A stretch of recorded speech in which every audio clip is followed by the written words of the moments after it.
என்று என் எண்ணும் கொல்லோ ஒருவரால் நச்சப்படாதவன்.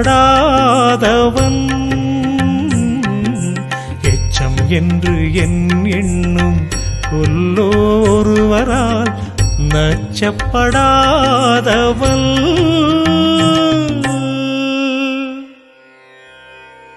ஒருவராலும் விரும்பப்படாத கஞ்சன் தனக்கு பின் என்று எதனை நினைப்பானோ?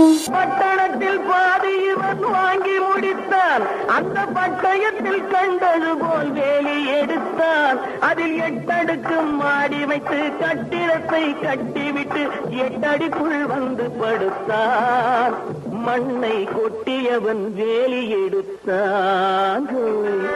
உண்டாக்கி விட்டவர்கள் 2 பேரு, இங்கே கொண்டு வந்து போட்டவர்கள் 4 பேரு.